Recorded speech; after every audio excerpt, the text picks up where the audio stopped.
అన్నా వీళ్ళిద్దరికి మంచి బట్టలు చూపించండి అన్న. సరే. ఏయ్ నువ్వు సార్, వాళ్ళు ఎవరని మీకు తెలుసా? ఎవరో తెలియదన్నా, రోడ్లో వెళ్తుంటే పాపం రేపు పండగ ఉంది బట్టలు ఇప్పి అంటే ఇప్పిస్తున్నా అన్న. సార్, వాళ్ళు రోడ్ల మీద అడుగు తినే వాళ్ళు. మీరు ఈ రోజు వాళ్ళకి బట్టలు ఇప్పిస్తే రేపు వాళ్ళు అదే బట్టలు వేసుకుని అలా ఎగరేసుకుని మరి అడుక్కుంటారు తెలుసా? ఏదో అడిగారని.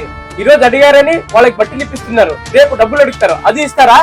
రే ఆగ్రా, వాళ్ళు ఆర్మీ వాళ్ళు రా, కొంచెం మర్యాద ఇచ్చి మాట్లాడు. రే నీకు తెలియదు ఉండరా, వాళ్ళు ఏమైనా డబ్బులు లేకుండా శాలరీ లేకుండా పని చేస్తున్నారా? వాళ్ళకి ఎందుకు ఇవ్వాలరా నేను రెస్పెక్ట్? ఏమి నేను డబ్బుల కోసం పనిచేస్తున్నానా? రేయ్, నేను చదివిన చదువుకి ఏ ఫారెన్ ఎక్కడికైనా వెళ్తే నెలకు 2 లక్షల నుంచి 3 లక్షల వరకు సంపాదిస్తాను రా. నాకు దేశం మీద ఉన్న గౌరవం వల్ల ఆర్మీలో జాయిన్ అయ్యా. మీరు మీ ఫ్యామిలీతో బాగుండాలని మేము మా ఫ్యామిలీ వదిలేసి బార్డర్ లో రాత్రి పగలు కష్టపడతాం రా. అలాంటిది నువ్వు మా గురించి తప్పుగా మాట్లాడతావా? సారీ సార్, మీ గురించి పూర్తిగా తెలియక తప్పుగా మాట్లాడాను, నన్ను క్షమించండి.